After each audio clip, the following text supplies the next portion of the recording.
Ok, hoy vamos a ver lo que es inflación en este video de Economía Política 2 para segundo año, ¿no? Vamos a hablar un poquito del concepto de lo que implica la inflación y vamos a hablar de cómo es la emisión monetaria en la mayoría de los casos y según las teorías más trascendentes y aceptadas en ciencia económica, lo que provocan este fenómeno económico, ¿no? Que conocemos como inflación. Bueno, primero vamos a definir lo que es inflación, o vamos por lo menos a recordarlo, porque son temáticas que abordamos con más sencillez en primer año, en Economía 1. Bien. Inflación significa un marcado crecimiento del precio de un producto o de un servicio o de muchos, ¿no? De manera constante y mantenido en el tiempo. ¿Bien? Ese crecimiento tiene que ser marcado. Lo que hoy sale $1, mañana sale unos 50, pasado sale 2, pasado 2.50. Bien, es un aumento del precio, pero ese aumento es constante y en un muy corto plazo. ¿Bien? Para que hable de un problema inflacionario, tiene que sucederse de esa manera. ¿Bien? Inflación hay en general, ¿bien? Siempre.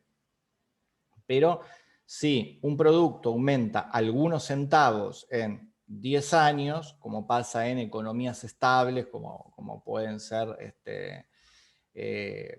la de Estados Unidos, o la economía sueca, o la economía de Suiza, eso no se nota y va de la mano, además del crecimiento del salario. Pero estamos hablando de inflación como problema cuando el precio de los productos y los servicios aumenta desproporcionadamente, bien, desproporcionadamente, de manera asimétrica en relación con el salario, con el sueldo, es decir, nosotros seguimos cobrando lo mismo o cobramos un poquito más por mes, pero los precios porcentualmente van creciendo muchísimo más, ¿no? Mi sueldo aumentó un 10%. Ah, bueno, perfecto. Pero los productos y los servicios que yo tengo que comprar aumentaron en un 50, en un 100, en un 150% en un mes.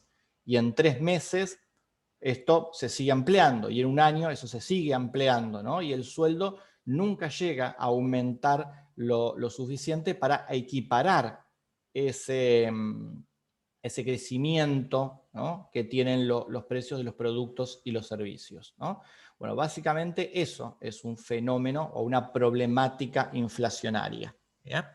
Que lo conocemos muy bien, porque bueno, nuestro país lamentablemente lo está viviendo desde hace bastante tiempo, con diferentes fluctuaciones, a veces con alguna mejora, luego con algún retroceso, pero lo venimos sufriendo no solamente en los últimos años, sino a lo largo de toda nuestra historia, ¿no? Nos hemos recuperado de fuertes crisis inflacionarias, ¿bien?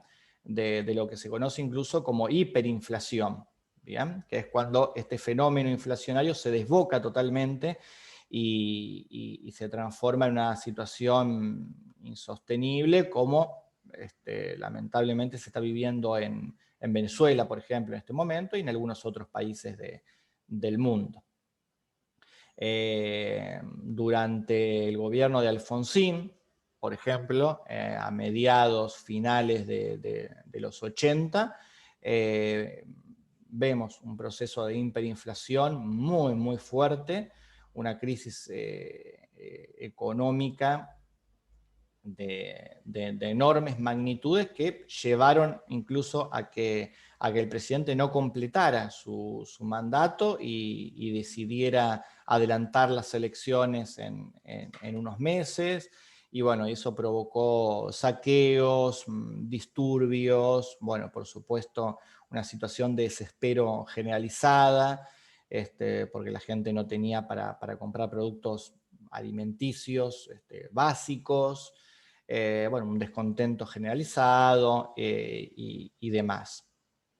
Luego lo vimos durante el 2001, ¿no? Estoy tratando de recordar algunos ejemplos muy marcados y de los últimos tiempos, ¿no? Bueno, en el 2001 tuvimos también una crisis muy, muy importante que terminó también en la renuncia del presidente de la época, de la Rúa, bueno, con todo lo que ello conllevó, bien, Duhalde toma el gobierno provisoriamente hasta que vuelven a haber elecciones, lleva un tiempo largo, por supuesto, volver a estabilizar económicamente el país. Bueno, la Argentina y la inflación lamentablemente se conocen muy bien, y por más bien que se conozcan, se siguen sucediendo estos fenómenos, porque a veces no solamente tiene que ver con cómo se administran los recursos de cada nación, sino también con factores externos, ¿bien? Y como mencionábamos, o como mencionamos habitualmente, ¿no? Lamentablemente la economía no es una ciencia exacta, no hay una receta única, no hay una fórmula mágica, y hay cuestiones que son muy difíciles de prevenir. Y si para colmo no se toman las decisiones adecuadas, uno considera que son las adecuadas, pero que finalmente no funcionan, hay situaciones críticas que para colmo se extreman o empeoran, ¿no? de la mano de ciertas políticas económicas que se toman intentando paliar el problema. ¿Bien? Sucede, por ejemplo, con el contraer préstamos o deuda externa precisamente para poder reacomodar la balanza de pagos, para poder reacomodar la crisis económica, salir de esa crisis. Y muchas veces el intento de contraer deuda termina agravando el problema en vez de solucionarlo. Pero todo esto tiene que ver con cómo contraemos la deuda, cómo se paga, ¿bien? Con qué organismo, ¿no? O con qué países o con qué entidades contraemos el préstamo. Bueno, ahí hay un largo y profundo análisis de características macroeconómicas detrás de esto, ¿bien? De las cantidades también de dinero que se piden, de qué intereses deben de pagarse. Pero bueno, hay muchas decisiones, gobiernos que dicen, bueno, vamos a esperar que el mercado se autorregule, gobiernos que dicen vamos a intervenir fuertemente para evitar esta situación de crisis inflacionaria. Bueno, y dependiendo de lo que se haga, eso puede llevar a empeorar la situación o a irla mejorando en el corto, en el medio, en el largo plazo. Mientras tanto no es grato para nada, ¿no? Ni para consumidores, es decir, ni para demandantes, ni para oferentes, ¿bien? Ni para productores. ¿Qué produce una inflación? Bueno, lo hablamos ya un poquito en el video anterior cuando hablamos de la relación de la oferta y la demanda, ¿bien? Pero vamos a ir a una de las teorías, si bien hay diferencias sobre esto, no hay una mirada única. Esta es la teoría que sostiene la mayoría de los economistas. ¿Bien? Creen que, sin lugar a dudas, esta es la circunstancia que genera la inflación. ¿Bien? Puede haber discrepancias, por supuesto. Están quienes consideran que hay otros factores que acompañan a este factor principal. Hay otros que consideran que son elementos totalmente distintos lo que generan la inflación. Pero si vamos a un 99% de los economistas a lo largo de la historia, hay un consenso generalizado sobre que esto es lo que ocasiona la inflación. De allí que sea fácil solucionarlo es otro problema totalmente distinto, como les digo siempre. Pero que se conocen las causas, se conocen.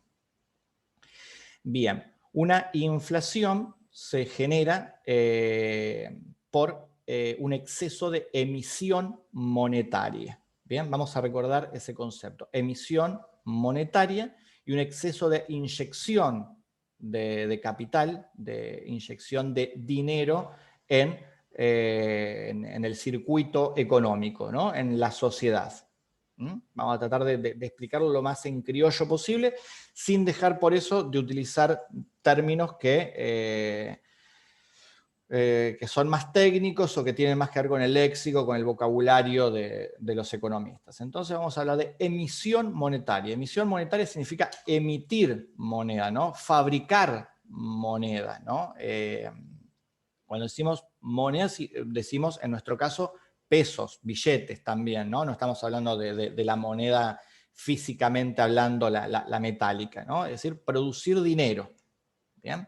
¿Quién produce dinero en nuestro país? ¿Quién es el único ente que legalmente puede fabricar dinero? ¿No? Porque no todo el mundo puede fabricar dinero, ¿no? No puedo yo en una imprenta o a mano mañana hacer 1000 billetes de 1000 pesos y salir a pagar con eso, ¿no? Eso sería un delito, ¿no? Estaría falsificando dinero. Hay una entidad, ¿no?, que responde al Estado, que es el Banco Central, en nuestro caso, en el caso de Argentina. El Banco Central es el banco de nuestro Estado, es el Banco de la Argentina, no es un banco privado, no es el Banco Provincia, no es el Banco Nación, no es el Banco... No, es el Banco Central, es el Banco del Estado. ¿Bien? Entre algunas de sus funciones principales, este banco, por ejemplo, el presidente del Banco Central es colocado por el presidente de la Nación. ¿Bien? Y tiene dos grandes funciones, ¿no?, que tenemos que conocer. Una es, allí está gran parte o todas nuestras reservas, ¿bien? Reservas de plata, de oro, de dólares, es decir, de ciertas divisas extranjeras. Vendrían a ser los ahorros del país, ¿bien? De alguna manera tener esas reservas le da estabilidad al Estado. Cuanto más reservas tenemos, cuanto más dinero tenemos, ¿bien?, más fácil es, si viene una crisis, si se avecina una crisis, utilizar esos recursos para que la crisis se solucione, o la crisis sea muy leve, o la crisis ni siquiera lleguemos a verla. ¿Bien? Si nosotros no tenemos reservas, ¿no?, se han vaciado las reservas del Estado, como se dice habitualmente, o las reservas del Banco Central, y bueno, va a ser un poco más complicado afrontar esas crisis, ¿no? Como también es más difícil convencer a inversores que vengan al país, ¿no? Grandes empresas dicen, ¿cómo están las reservas estatales, ¿no?, del Banco Central de este país, de Argentina? Y no, la verdad que no tienen un mango. Ah, entonces mañana hay una crisis y se va todo a la miércoles. Y yo no sé si invertir acá. Me parece que me voy a otro país que me dé más seguridades, ¿no?, donde todo sea más estable. Las empresas las grandes empresas multinacionales, sobre todo los grandes inversores, ¿no?, o potenciales inversores, van a buscar países donde ellos tengan menos costos, pero donde también haya cierta estabilidad económica en el país. ¿Bien? Si son países, como suele suceder muchísimo en África, donde la economía es muy fluctuante, donde hay crisis económicas constantemente, donde hay guerras civiles, donde el gobierno cambia del día a la mañana y cambia de idea en cuestión de meses, y hoy nos acostamos con un presidente y a la mañana hay otro porque hubo un golpe de Estado. Bueno, y no son lugares que elegiría una empresa para instalarse cómodamente, ¿no?, porque no le va a ser grato y no va a tener ganancias, que es lo que está buscando, ¿no? Bueno, lo mismo sucede en Argentina, ¿no? Si las empresas analizan cómo es la situación del país, si es un buen momento para invertir, si no lo es, y todo el dinero que entra, por supuesto, es beneficioso, ¿no? Depende cómo se maneje, pero suele generar beneficios para el país, todo el dinero que entra, ¿no? Porque, bueno, algo queda para el Estado en calidad de impuestos, se generan nuevos puestos de trabajo porque se abren más empresas, hay más productos que en vez de comprarlos en el extranjero se empiezan a producir a un costo menor y por tanto quizá también pueden ser más baratos en el mercado para los consumidores locales. Bueno, ¿no? Las inversiones del extranjero bien manejadas pueden ser muy positivas para el desarrollo del comercio y para el desarrollo de la economía local, ¿bien? Para que mejore la calidad de vida de nosotros como consumidores, como trabajadores, ¿no? Después están las circunstancias, como hemos mencionado, de grandes empresas que vienen y que saquean prácticamente el país y que se llevan mucho más de lo que en realidad dejan. Pero bueno, ahí está como el Estado, según el poder que tenga y según cómo sepa negociar con estas empresas, logre sacarle provecho a las inversiones, ¿bien? Y generar un bien para el país, ¿no? Pero bueno, ese ya es otro tema. Vamos a lo nuestro, ¿no? Además de todo esto que hemos mencionado, que es importante saberlo y que tiene que ver con economía, y que son cosas que tenemos que saber ya como estudiantes de un segundo año, vamos a la emisión monetaria. Como decíamos, uno de los fines principales del Banco Central es ser una reserva, ¿no? Una reserva de dinero, vamos a decir, de capital.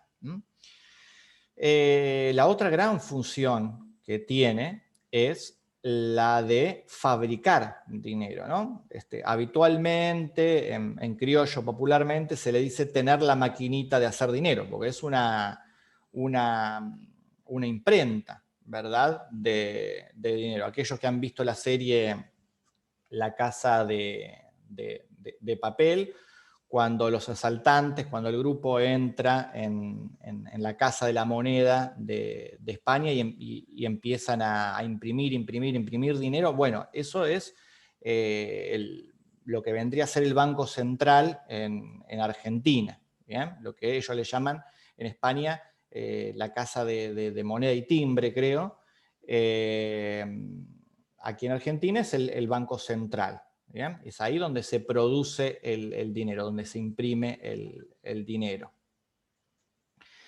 ¿Qué pasa? ¿No? La mayoría de la gente dice, bueno, hay poco dinero, todos estamos cobrando poco. Bueno, entonces si tenemos una máquina para hacer dinero, hagamos dinero y démosle dinero a la gente.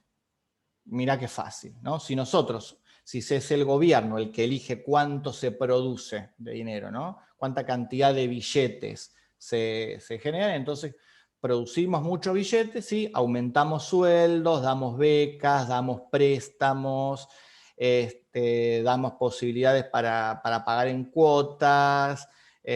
Bueno, eso es lo que se llama emitir dinero. Emitir sería la fabricación de dinero. Y cuando yo hablo de inyección de dinero, es cómo depositamos todo ese dinero que producimos en la sociedad. ¿Bien? Es decir, aumentamos los sueldos estatales, beneficiamos a ciertas empresas, le damos dinero para que bajen, para que puedan seguir creciendo, ¿no? Brindamos becas, subsidios, bueno, hay muchísimas formas en las que el gobierno puede colocar dinero en nuestras manos de manera masiva. Fabrica el dinero, porque de algún lugar tiene que salir el dinero, y lo deposita en nuestras manos.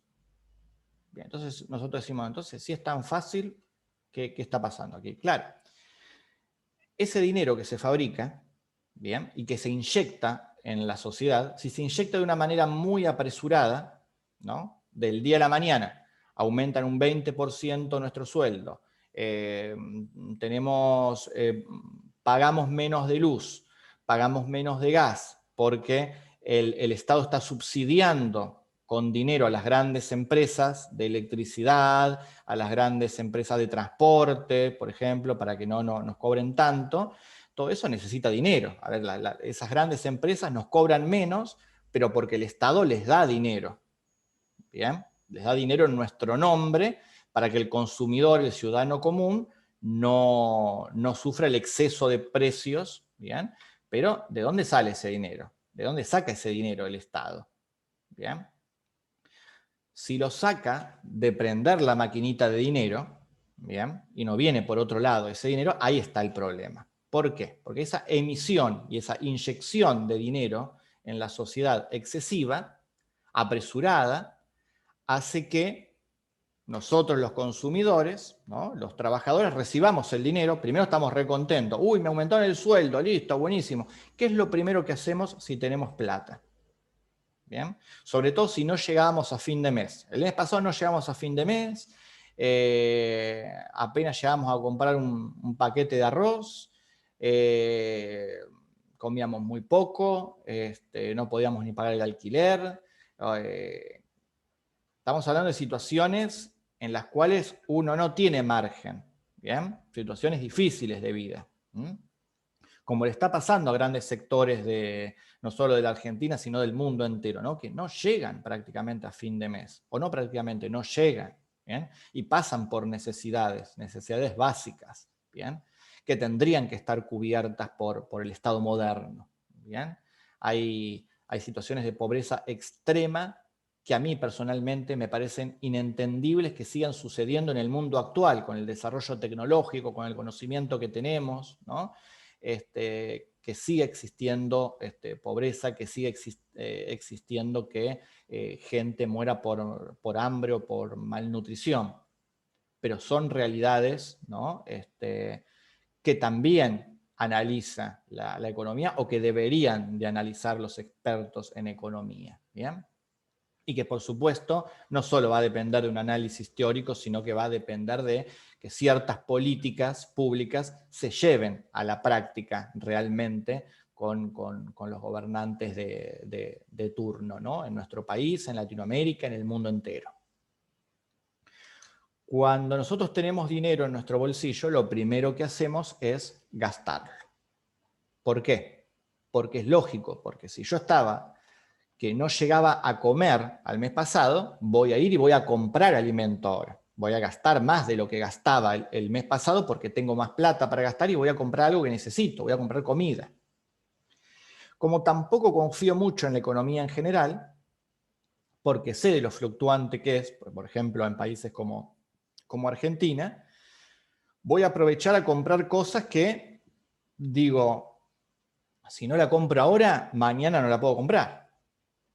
El mes que viene no la compro. Entonces, me voy a dar el lujo, si se puede llamar lujo, de comprarme un televisor o comprarme un auto, ¿no? O invertir en material para poder terminar mi casita, porque si tengo esos pesos extras, es obvio que los voy a utilizar y los voy a gastar en algo que necesite, que me es prioritario, sobre todo en los sectores más necesitados. ¿Bien?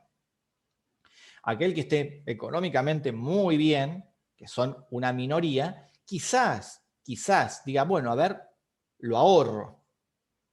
Pero es un mínimo. Está demostrado también dentro de los principios económicos que un 99% de la gente, por la misma situación en la que vive, más dinero tiene, más gasta. ¿Bien?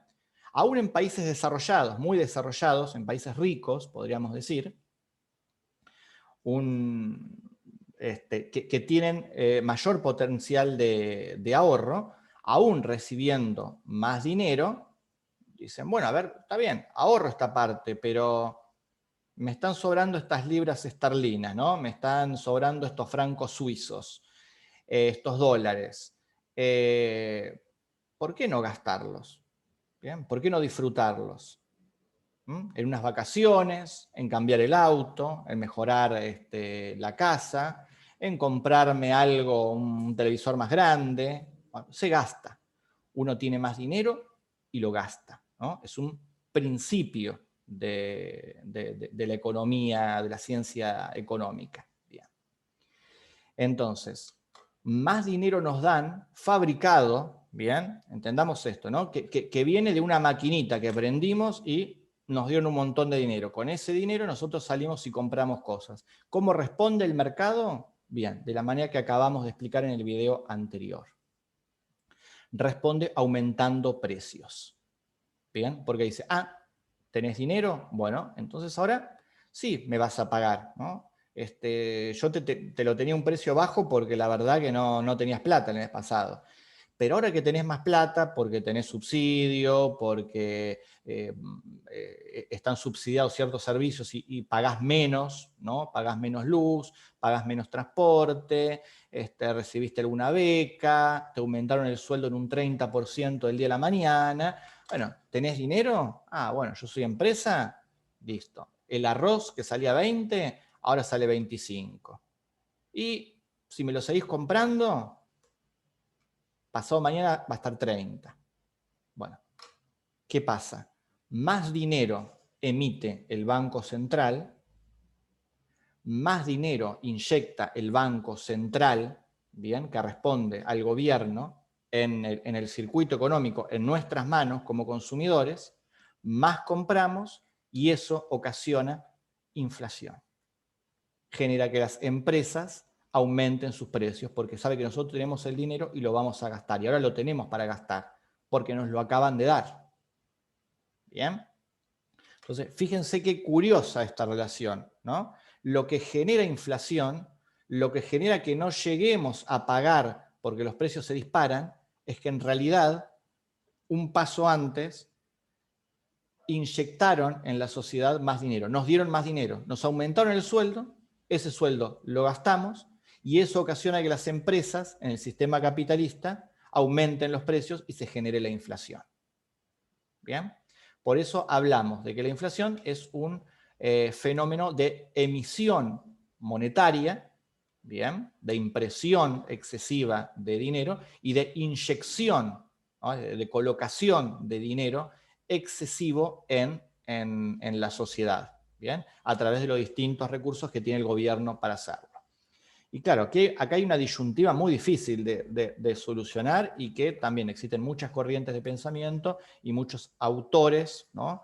Eminencias de la economía que incluso opinan de maneras diversas, ¿no? Y por eso cada gobierno tiene su fórmula, tiene su ministro de Economía y tiene su ideal a seguir.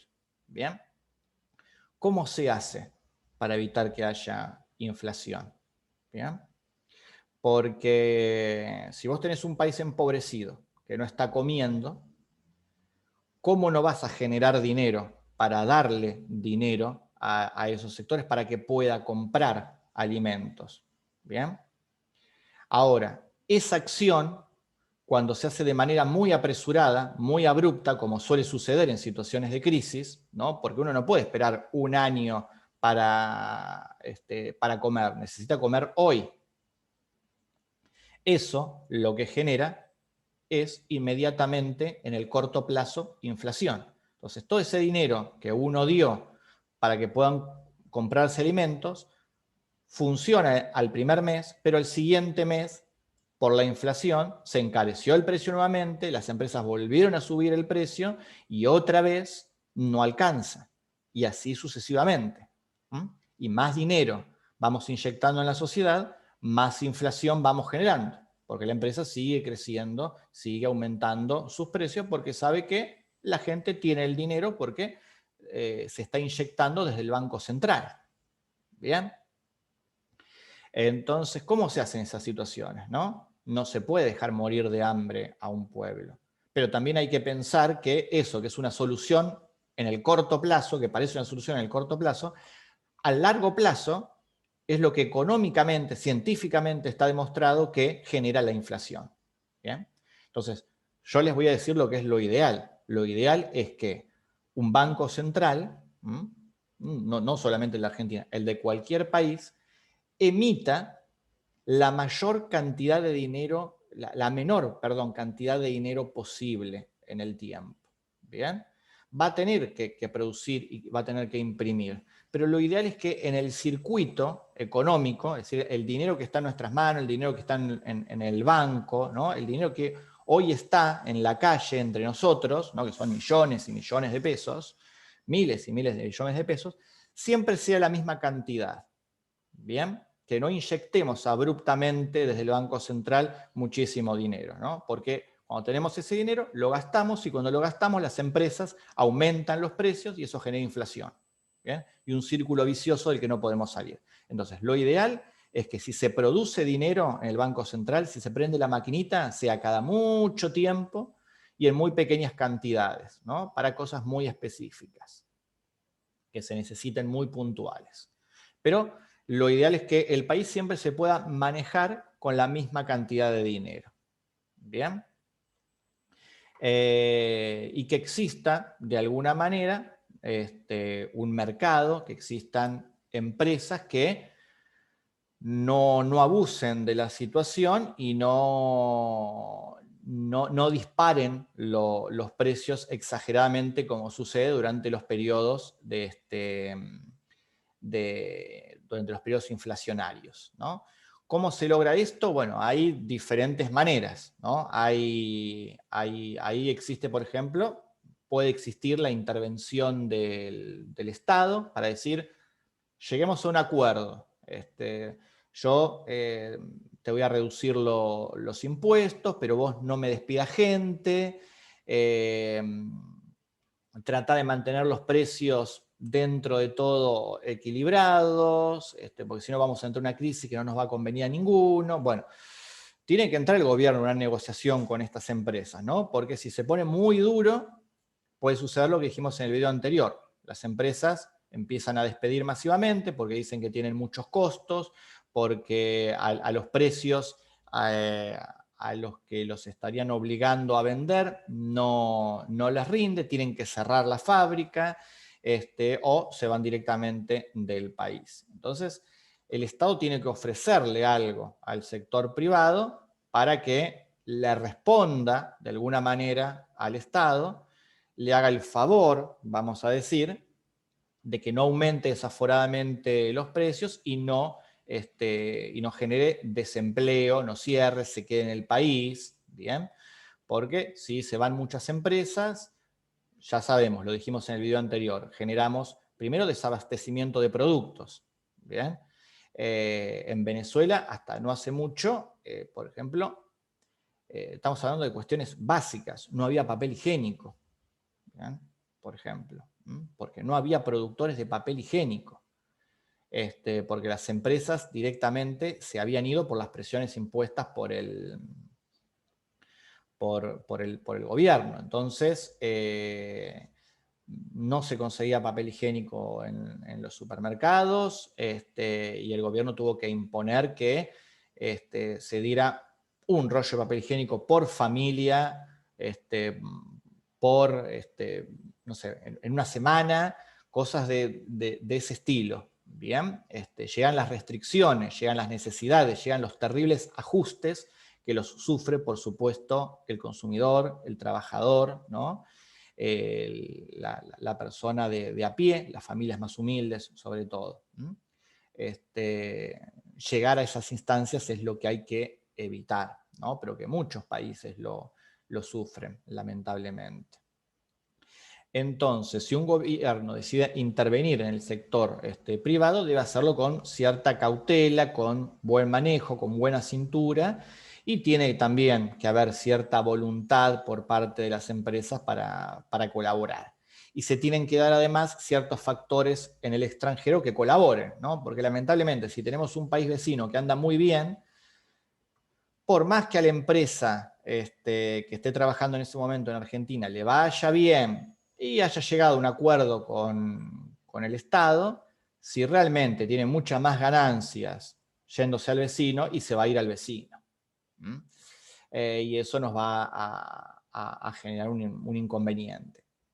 Entonces hay muchos factores económicos que, como el Estado no puede manejar, que los superan totalmente, situaciones que suceden en el mundo que nos superan. De ahí la importancia de tener reservas, de ahí la importancia de adelantarse a las crisis económicas para que cuando sucedan no sean tan graves o sean muy moderadas, ¿bien? Pero cuesta muchísimo. Además ya hemos visto en las fases y en los ciclos económicos que esto es, como decíamos, cíclico, vuelve a suceder en algún momento. Entonces hay que estar preparado para esas situaciones, pero es difícil porque generalmente los países sin reservas, los países que están en vías de desarrollo, que son poco desarrollados, poco industrializados, como es el caso de Argentina, no terminan de salir de una crisis que ya están involucrados en otra. Tienen ciertos periodos de bonanza, de tranquilidad, donde se estabiliza todo un poco, pero no llegamos nunca a generar el crecimiento necesario como para poder generar reservas y estar preparados para el próximo golpe. No, apenas estamos saliendo, apenas nos estamos recuperando, el crecimiento es muy moderado y lamentablemente vuelve otra crisis con los años y volvemos a no estar preparados. No le pasa solamente a Argentina, es un fenómeno latinoamericano, centroamericano, de gran parte de Asia, incluso en muchísimos países europeos que tienen muchos más recursos y posibilidades que nosotros, de Oceanía, creo que de la totalidad de África, ¿no? Que pasa por este tipo de circunstancias, ¿no? Millones de personas, miles de millones de personas en el mundo sufren las consecuencias de este tipo de crisis económicas y de ciclos económicos críticos, de los cuales es muy difícil recuperarse y en muchos casos cuestan vidas, ¿no? Por supuesto. Bien, entonces, si hablamos de soluciones, bueno, hay que emitir la menor cantidad posible de dinero y a la vez ocuparnos socialmente de nuestro pueblo, ¿no? Para que pueda comer, para que pueda tener una educación digna, una salud adecuada. Bien, tenemos que lograr un equilibrio entre eso, ¿no? Generar un estado de bienestar, pero generar un estado de bienestar no a través solamente de la inyección de dinero abrupto y apresurado, porque eso genera inflación y termina generando un empeoramiento de la crisis. ¿Bien? Entonces, el Estado debe de ocuparse, tiene la responsabilidad de ocuparse de la sociedad, pero también tiene la responsabilidad de buscar políticas económicas responsables que ayuden a que no solamente todo se soluciona dando y dando dinero, que después se desvaloriza, ¿no? Porque lo que logramos es eso, tenemos más dinero en nuestro poder, pero ese dinero tiene menos poder adquisitivo. Eso es lo que supone incluso el fenómeno inflacionario. Yo tengo 1 millón de pesos en mi poder. Digo, wow, soy millonario. Pero claro, si compré una leche, me sale mañana 1 millón de pesos, entonces no tengo tanto dinero como pensaba. ¿Bien? Eso es la inflación, es no tener el poder adquisitivo, ¿no? Que las cosas salgan demasiado caras en relación con mis ingresos. Entonces, por más dinero, ¿no? Numéricamente hablando, que yo tenga, si con ese dinero no compro nada, entonces no tiene valor. Entonces ahí hablamos de la desvalorización del peso, ¿no? De que pierde valor en relación con el dólar, que es la moneda de referencia, ¿bien? Del comercio que se maneja en el comercio internacional. ¿Bien? Todo se mide en dólares porque, lo hemos explicado ya, es la moneda que acordó el mundo de alguna manera de utilizar como divisa para los intercambios económicos, ¿no? Como es una moneda muy poderosa, muy estable, se la utiliza como referente, ¿bien? Y es la moneda de intercambio en el comercio internacional. De allí que nosotros lo que tengamos que adquirir en el extranjero, esto ya lo habíamos mencionado si no me equivoco, lo que tenemos que comprar en el extranjero porque no se produce aquí, lo estamos pagando en dólares. ¿Bien? Si bien damos pesos, ¿no? Estamos dando pesos equivalentes a una cantidad en dólares. Y si nuestra moneda se sigue desvalorizando, por más que ese producto salga siempre lo mismo, es decir, me compro en el extranjero un celular, ¿bien? Que salga, que cueste $100, va a seguir saliendo $100 siempre. Ahora, para mí, que voy perdiendo poder adquisitivo, por el proceso inflacionario, yo voy a tener que juntar cada vez más pesos, y cada vez más pesos, y cada vez más pesos, y no me va a alcanzar para llegar a $100. Es lo que nos está pasando ahora, ¿no? Donde el dólar se disparó. Pero no es que aumentó el dólar, ¿bien? Lo que pasó es que se desvalorizó el peso en relación con el dólar, ¿no? El dólar sigue siendo siempre un dólar, pero en vez de nosotros poder comprar un dólar con 10 pesos, ahora nos sale comprarlo 14.000 pesos, 18.000 pesos, ¿bien? Eso tiene que ver también con una inflación, ¿no? Tiene que ver también con un proceso de desvalorización del peso en relación con la moneda referencial de uso para el comercio internacional, que es el dólar. ¿Bien?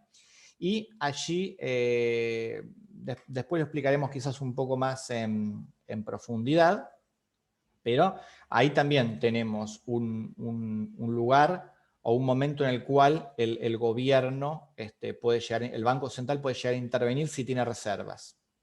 Si el Banco Central tiene reservas de dólares, ¿bien? Si no las tiene, ahí nos metemos en un problema, ¿no? Porque si no tiene reservas, no puede hacer esto. Pero si tiene reservas y ve que se ha disparado el dólar, como ha sucedido en varios momentos en los últimos tiempos, y eso encarece toda la economía, ¿bien? Encarece toda la economía y genera mayor inflación, porque claro, a ver, el combustible, ¿no? Que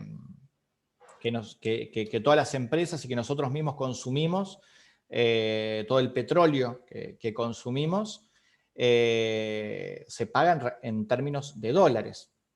Bien, entonces cuanto el barril tiene cierto, a nivel internacional, cierto valor en dólares. Bien, las empresas lo traen al país, nos lo venden a nosotros en pesos, ¿no?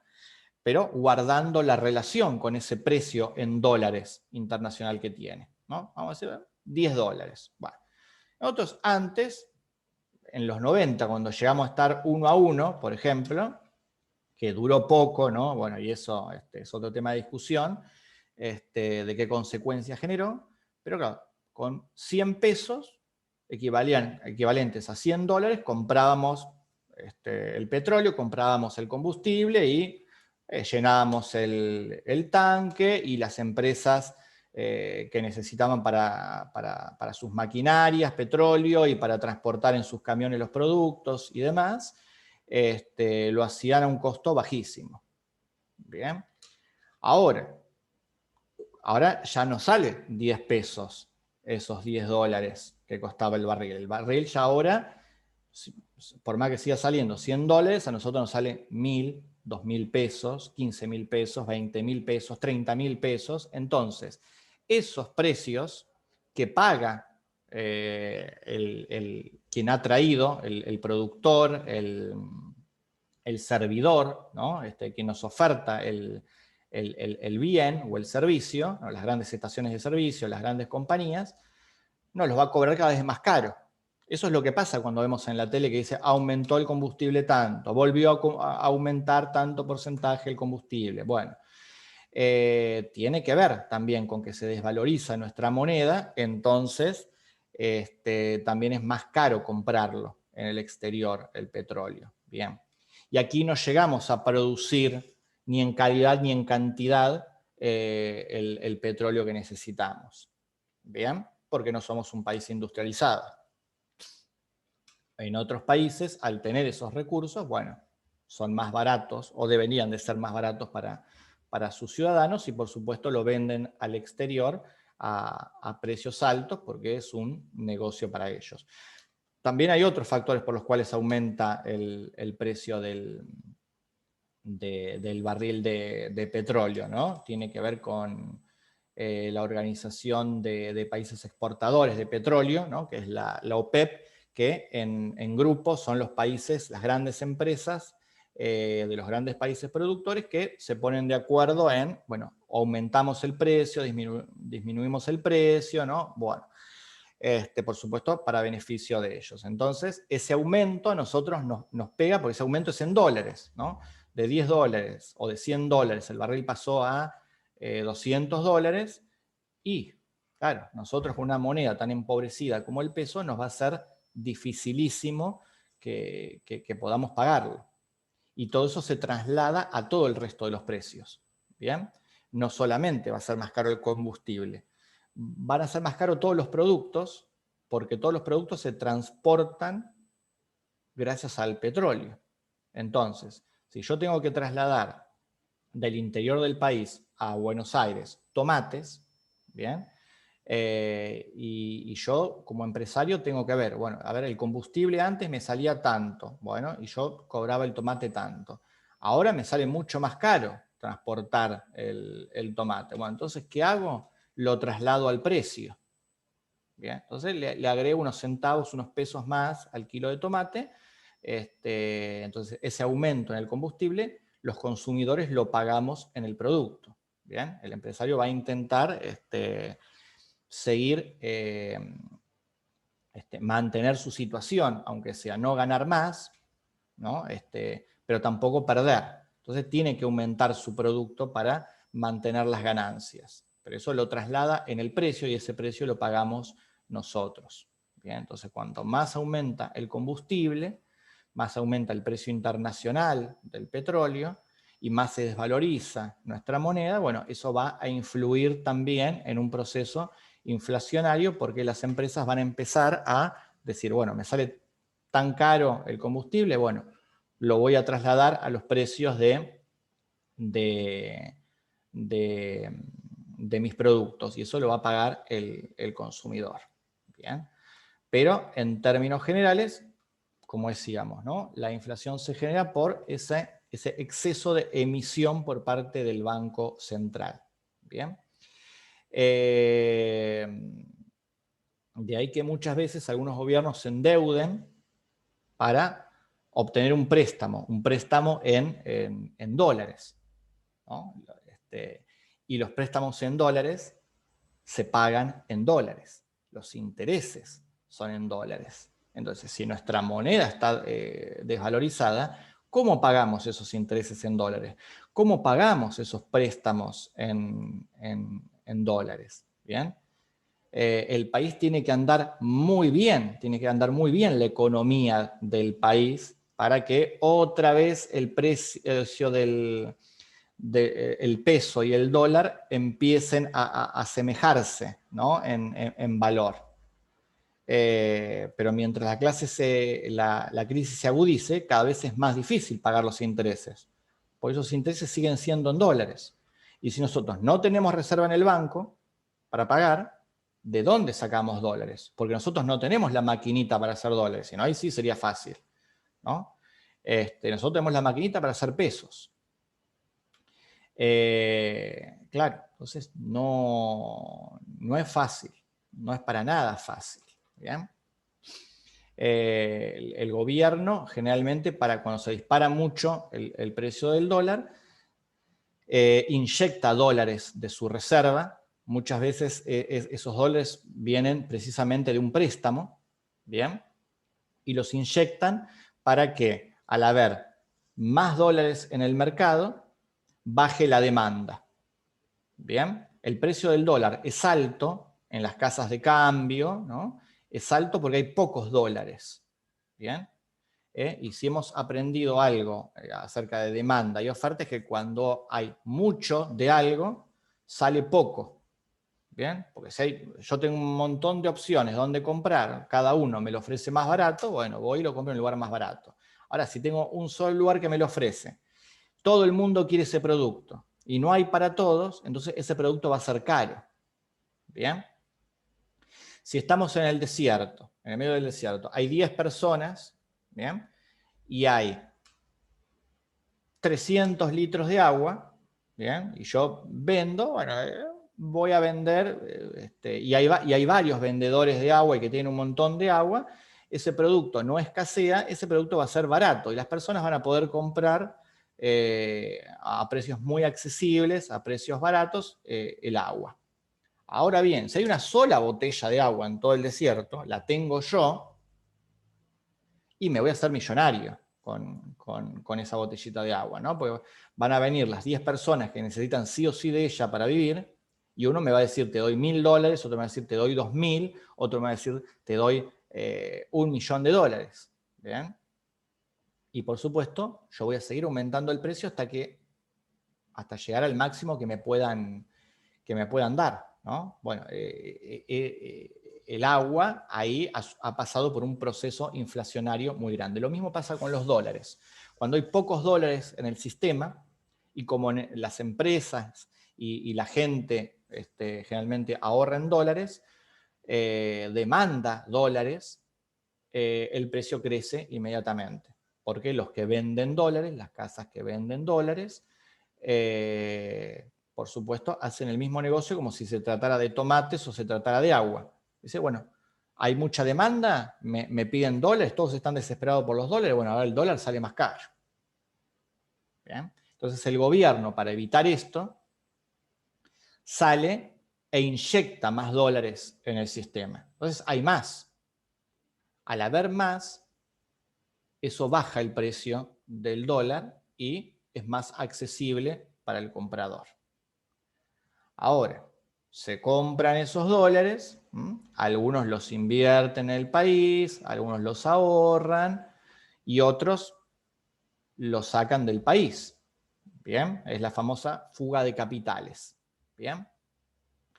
Y el proceso se vuelve a suceder y otra vez tiene que salir el gobierno a inyectar dólares para que no crezca tanto el dólar en relación con el peso. Entonces ahí, en algún momento, el gobierno se queda sin dólares, porque agota sus reservas, si es que las tenía. Y como genera dólares, no tiene forma de generar dólares, tiene que salir a pedir un préstamo. Y ya lo dijimos. Adquirir un préstamo también implica tener que pagarlo, ¿no?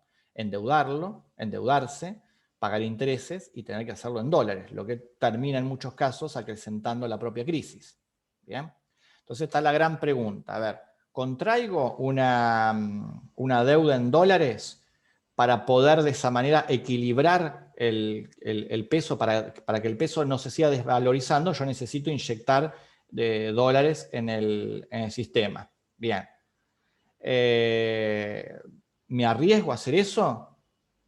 Porque si no, el peso se sigue desvalorizando hasta que no podamos comprar nada, ¿no? Hasta caer en una crisis absoluta, totalmente profunda, ¿no? Pero después, ¿cómo pago esa deuda? Bueno, ahí está la dicotomía, la gran pregunta, la disyuntiva, ¿no? Y depende de cada gobierno. Pues hay gobiernos que prefieren pasar por más pobreza antes que por un endeudamiento. Otros que dicen, no, prefiero endeudarme, de esta manera soluciono la crisis y ya de alguna manera después nos vamos a acomodar. El tema es que, bueno, después eso puede resultar o no. ¿Bien? Y por supuesto, si no hay crecimiento en general del país, y vas a tener que seguir pidiendo deudas y vas a seguir teniendo pobreza, porque lo que necesitas es desarrollar un país que sea capaz de tener gente que no consuma en exceso, porque eso genera inflación, gente que sea capaz de ahorrar y que sea capaz de ahorrar en pesos porque confía en la moneda argentina, que no se va a seguir devaluando, ¿no?